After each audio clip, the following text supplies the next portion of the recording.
आज सुबह सुबह गांव के बाहर एक लाश मिली, नदी के पास। वही नदी जो मिल के पास से गुजरती है, और ये वही मिल है जहां मुंडकटा रहता है। सुबह जो लाश मिली उसका सिर गायब था, और सबको पता है कि उसका सिर कहां होगा। उस पुरानी बंद मिल के अंदर जहां मुंडकटा रहता है। गांव में किसी में भी हिम्मत नहीं है कि वो मिल के अंदर जाके मुंडकटे से कटा सिर लेके जिंदा वापस आ सके। ये पिछले कुछ सालों में हुई ऐसी कई मौतों में से एक थी जो मैं आपको आज बताने जा रहा हूं। नमस्कार दोस्तों, मैं हूं आलोक और आप सुन रहे हैं हॉरर जर्नी मेरे साथ। दोस्तों, आज की कहानी में मैं आपको मुंडकटा से वाकया कराने जा रहा हूं, पर उससे पहले अगर आप इस चैनल पर नए हैं तो चैनल को सब्सक्राइब जरूर कीजिएगा। तो आइए शुरू करते हैं आज का यह एपिसोड। मेरा नाम विवेक है। यह बात उस साल की है जब मैं अपनी बुआ की शादी में अपने गांव रामगढ़ गया था, अपने दो चचेरे भाइयों करण और नमन के साथ। गांव छोटा सा था, नदी किनारे बसा हुआ वॉज, और नदी के उस पार एक पुरानी बंद पड़ी चीनी मिल थी। बचपन से सुनता आया था कि उस मिल के पास कोई नहीं जाता, लेकिन कभी ठीक से वजह नहीं पूछी थी। बस इतना पता था कि गांव के लोग उसका नाम लेने से भी बचते हैं। हम पहुंचे उससे एक दिन पहले। गांव के बाहर एक आदमी की लाश मिली थी। मजदूर था, नाम याद नहीं मुझे। लाश नदी किनारे पड़ी थी और उसका सिर नहीं मिला था। पुलिस आई थी सुबह सुबह, कुछ देर इधर उधर देखकर चली गई। जब हम पहुंचे तो गांव में इसी की चर्चा थी। कोई कह रहा था जानवर का काम है, कोई कुछ और कह रहा था, लेकिन ज्यादातर लोग बस चुप ही रहते थे जब बात आगे बढ़ती थी। दूसरे दिन दोपहर को हम तीनों बुआ के घर की छत पर बैठे थे, बस यूं ही टाइम पास कर रहे थे।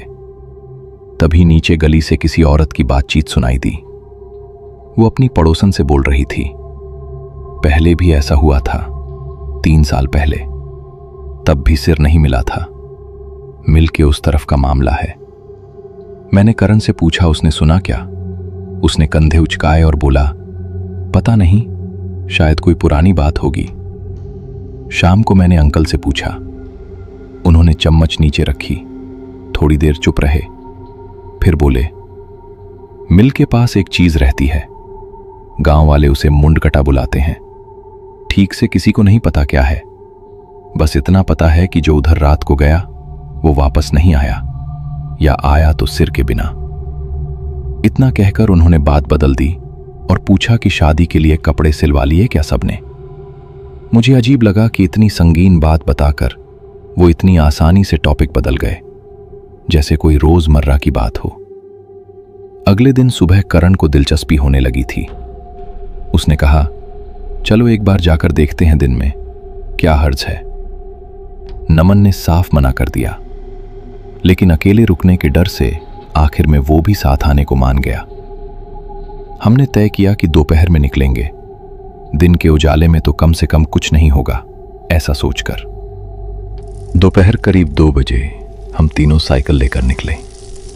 नदी तक पहुंचने में करीब आधा घंटा लगा। रास्ते में एक जगह जहां रास्ता नदी की तरफ मुड़ता था, वहां घास में मुझे कुछ अजीब सा दिखा। मैंने साइकिल रोकी और झुककर देखा। वहां बालों का एक गुच्छा पड़ा था, इंसानी बाल, काफी लंबे, जैसे किसी औरत के हों। न कोई खून था वहां, न कुछ और, बस बाल जमीन पर यूं ही बिखरे हुए, जैसे किसी ने जड़ से खींचकर निकाले हों। करण ने कहा, शायद किसी कुत्ते ने कहीं से उठा लिए होंगे और यहां गिरा दिए। उसकी आवाज में वो कॉन्फिडेंस नहीं था जितना उसकी बात में होना चाहिए था। नमन ने कुछ नहीं कहा, बस साइकिल पर वापस चढ़ गया और आगे बढ़ने का इशारा किया। मैं भी वहां से नजर हटाकर आगे बढ़ गया, लेकिन वो गुच्छा दिमाग से नहीं निकला, पूरे रास्ते नहीं। नदी के इस पार से मिल साफ दिख रही थी, दूर से, ऊंची चिमनी वाली, टूटी फूटी। हमने साइकिलें एक पेड़ के नीचे खड़ी कर दी और पैदल आगे बढ़े नदी की तरफ। पानी घुटनों तक ही था उस मौसम में, इसलिए पार करना मुश्किल नहीं लग रहा था। लेकिन जैसे ही हमने पानी में कदम रखा, कुछ अजीब हुआ। पानी अचानक बहुत ठंडा लगने लगा, इतना कि मेरे पैरों में झंझनाहट होने लगी, जबकि किनारे का पानी छूने में सामान्य था। करण भी रुक गया। उसने कहा उसे भी यही लगा। हम कुछ देर वहीं खड़े रहे, फिर सोचा शायद बीच धारा में पानी का तापमान अलग होता होगा, और आगे बढ़ गए। आधी नदी पार करने पर नमन ने अचानक कहा कि उसे लगा जैसे किसी ने उसका पैर पकड़ा हो नीचे से। हमने रुक कर देखा, पानी साफ था, कुछ नहीं दिखा नीचे, कोई मछली भी नहीं, कोई जड़ भी नहीं जिसमें पैर उलझ सकता था। नमन ने कहा शायद बहते पानी का झोंका होगा, और हम आगे बढ़ते रहे। लेकिन अब तीनों की चाल थोड़ी तेज हो गई थी। दूसरी तरफ पहुंचकर हमने अपने जूते वापस पहने और मिल की तरफ चल पड़े। रास्ता कच्चा था, झाड़ियां थीं। किसी ने उस दौरान ज्यादा बात नहीं की, हर कोई अपने ही ख्यालों में उलझा हुआ था। मिल तक पहुंचने में करीब 15 मिनट लगे। रास्ते में एक जगह जहां कुछ बड़े पत्थर पड़े थे, हमें एक पुराना फटा हुआ कपड़े का टुकड़ा मिला, मैले सफेद रंग का, जमीन में आधा धंसा हुआ। करण ने उसे छड़ी से हटाकर देखा। कुछ खास नहीं था उसमें, बस पुराना कपड़ा लग रहा था। लेकिन उस पर कुछ काले धब्बे थे, सूखे हुए, जिन्हें देखकर किसी ने यह नहीं कहा कि यह क्या हो सकता है। शायद इसलिए क्योंकि हम सब जानते थे, लेकिन बोलना नहीं चाहते थे। मिल के पास पहुंचकर पहली बात जो अजीब लगी वो ये थी कि इतनी गर्मी के मौसम में भी वहां हवा में एक हल्की ठंडक थी। मुख्य दरवाजे पर जंजीर लटकी थी, लेकिन ताला नहीं था, बस जंजीर यूं ही लपेट कर रखी हुई थी। हम तीनों दरवाजे के बाहर कुछ देर खड़े रहे। किसी ने पहला कदम अंदर नहीं रखा। करण ने कहा चलो अंदर देख लेते हैं, बस थोड़ी देर। उसकी आवाज में वो कॉन्फिडेंस नहीं था जो सुबह था। हम अंदर गए, धीरे धीरे, एक दूसरे के काफी करीब चलते हुए। अंदर ज्यादा कुछ नहीं था, जैसा किसी भी पुरानी बंद फैक्ट्री में होता है। जंग लगी मशीनें, टूटा हुआ फर्नीचर, कहीं कहीं टीन की चादरें गिरी हुई। धूल बहुत थी, हर चीज पर मोटी परत जमी हुई। लेकिन एक जगह फर्श पर धूल साफ थी, जैसे वहां हाल ही में कोई चला हो। एक लकीर सी बनी हुई, मानो कुछ घसीटा गया हो। नमन ने वो लकीर देखी, लेकिन कुछ नहीं बोला। बस उसका चेहरा थोड़ा और पीला पड़ गया। हम मशीनों के बीच से चलते हुए पीछे की तरफ गए। एक कमरे में हमें दीवार पर कुछ पुराना लिखा हुआ मिला, चूने से, अब मिट चुका था ज्यादातर। करण ने फोटो खींची अपने फोन से। उसी कमरे के कोने में मुझे एक और चीज दिखी, जमीन पर फिर से बालों का एक गुच्छा, इस बार पहले से बड़ा, और उसके साथ कुछ छोटी छोटी हड्डियां जैसी चीजें बिखरी हुई थीं। शायद किसी पक्षी की, या शायद नहीं। मैंने करण को इशारा किया, उसने देखा, लेकिन इस बार किसी ने कोई मजाक नहीं बनाया, कोई सफाई नहीं दी अपने आप को। हम बस चुपचाप वहां से आगे बढ़ गए। पीछे के हिस्से में एक कुआं था, ढका हुआ नहीं, बस उसके चारों तरफ लकड़ी की जंगला जैसी कोई चीज थी, आधी टूटी हुई। हम उसके पास गए, अंदर झांक कर देखा। कुछ खास नहीं दिखा, बस अंधेरा और नीचे से आती हल्की सीलन की गंध। तभी हमें एक आवाज सुनाई दी, धीमी, जैसे कोई दूर कुछ गुनगुना रहा हो। हम तीनों ने एक दूसरे की तरफ देखा, ये पूछने के अंदाज में कि क्या ये किसी ने किया। किसी ने नहीं किया था। नमन ने धीरे से कहा, शायद कोई गांव का आदमी होगा।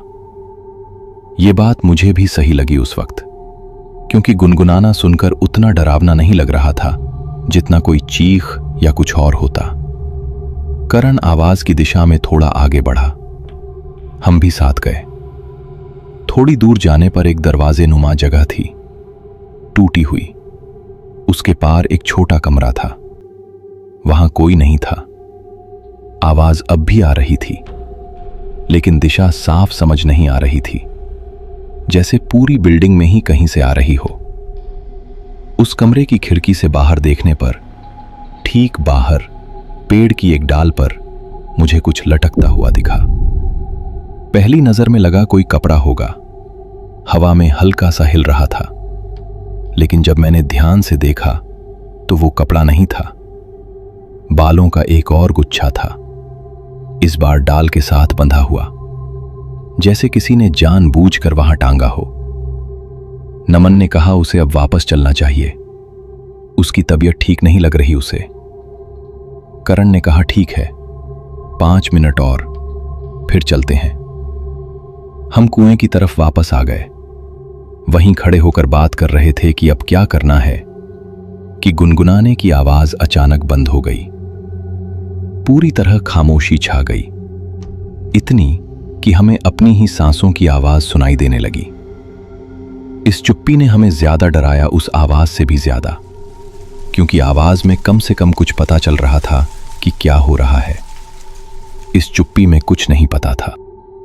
करण ने कुछ कहने के लिए मुंह खोला, शायद यही कहने वाला था कि चलो अब निकलते हैं। लेकिन तभी उसकी नजर कुएं की जंगले के पास जमीन पर पड़ी। वहां कुछ था, एक गोल सा आकार, बालों जैसा कुछ दिख रहा था ऊपर से। पहली नजर में लगा शायद कोई मरा हुआ जानवर होगा, कुत्ता या कुछ ऐसा, जो अक्सर ऐसी सुनसान जगहों पर मिल जाते हैं। करण थोड़ा झुककर देखने लगा, बोला यार ये किसी जानवर का सिर लग रहा है, शायद कोई भेड़िया मार गया होगा। उसकी आवाज में उतनी घबराहट नहीं थी, बल्कि उत्सुकता ज्यादा थी। मैं भी पास गया देखने। नमन थोड़ा पीछे ही खड़ा रहा। पास से देखने पर पता चला कि ये जानवर का सिर नहीं था, दाढ़ी थी उस पर, इंसानी दाढ़ी, और चेहरे की बनावट भी साफ इंसानी थी। हम तीनों कुछ पल के लिए बस वहीं खड़े रहे, कुछ बोले नहीं, क्योंकि दिमाग को समझने में वक्त लगा कि हम असल में क्या देख रहे हैं।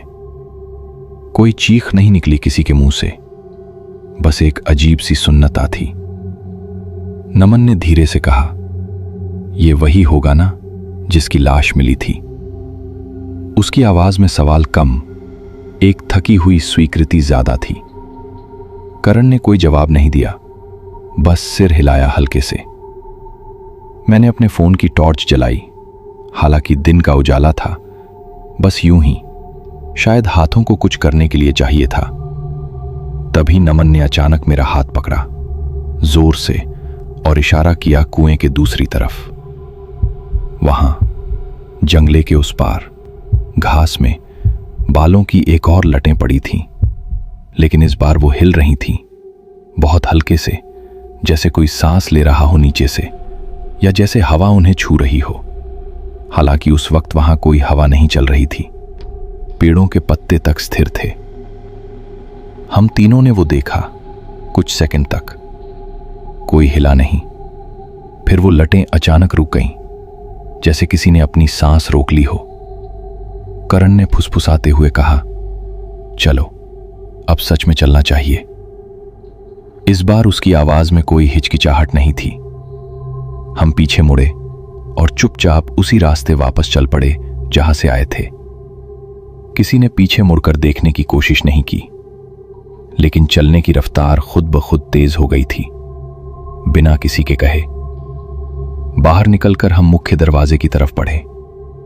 रास्ते में उसी लकीर के पास जो हमने पहले देखी थी, अब वो लकीर आगे बढ़ चुकी थी, दरवाजे की तरफ, जैसे कोई चीज अभी अभी वहां से घसीटी गई हो जब हम अंदर थे। किसी ने इस पर कोई टिप्पणी नहीं की, बस सब तेजी से बाहर निकल गए।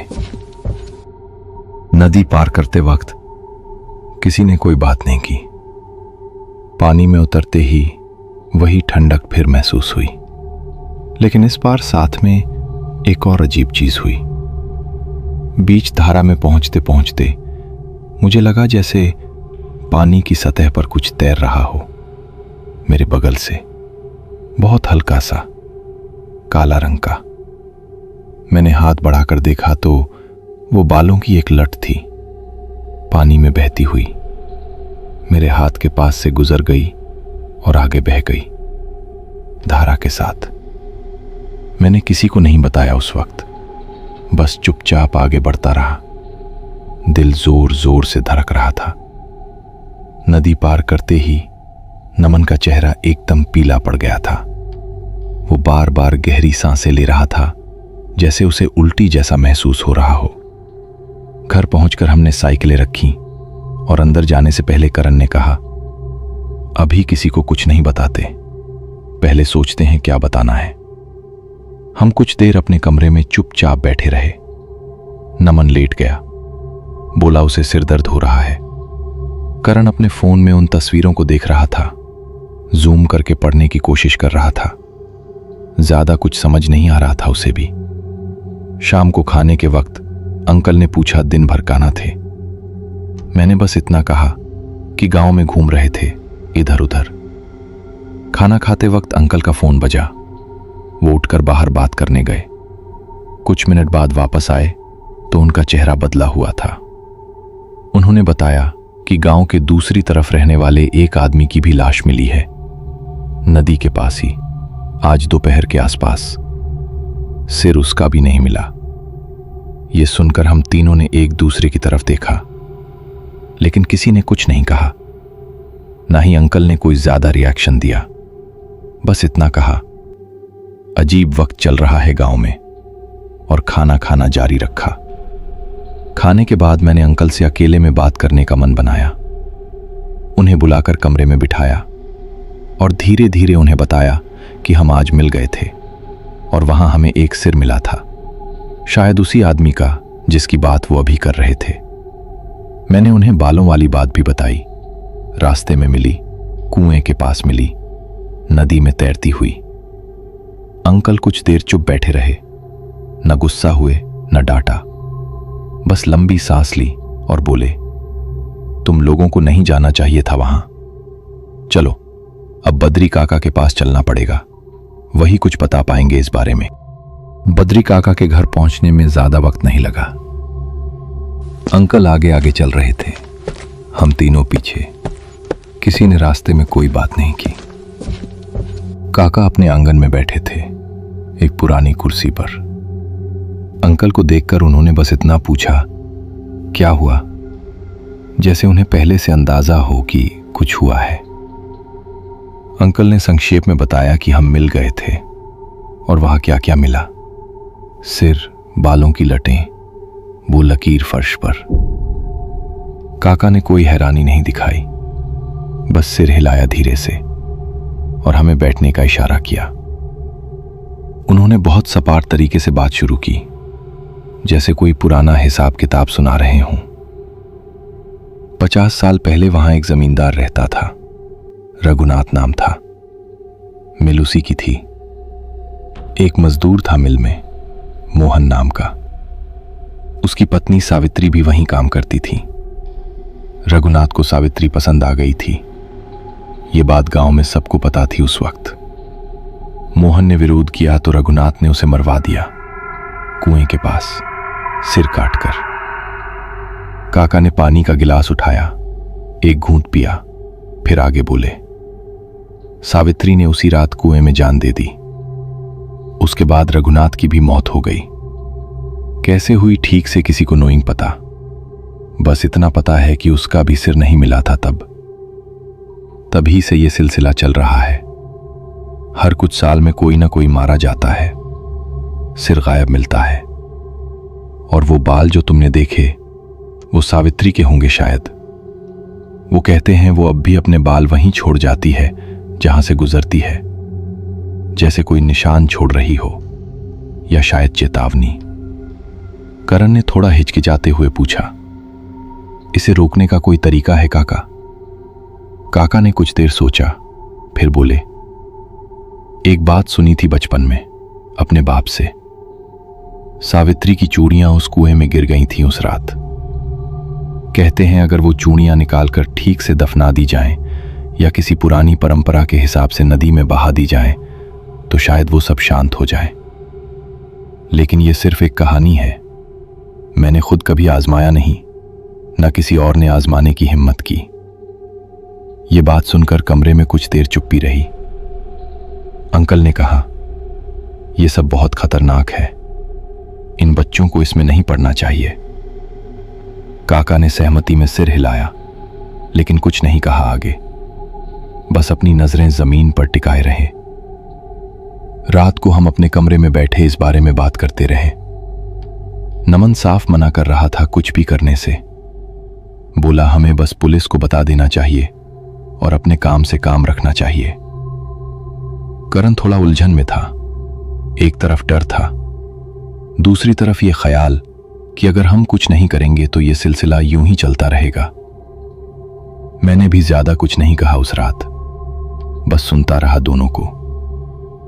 उसी रात करीब 12 बजे के आसपास मुझे बाहर से एक धीमी सी आवाज सुनाई दी, गुनगुनाने जैसी। वही धुन जो हमने मिल में सुनी थी। मैंने खिड़की से बाहर झांका। आंगन में कुछ नहीं था, बस अंधेरा। लेकिन दूर बाड़े के पास जमीन पर कुछ काला सा पड़ा दिख रहा था, बालों जैसा। मैंने करण को जगाने की कोशिश नहीं की, बस खिड़की बंद कर दी और वापस लेट गया।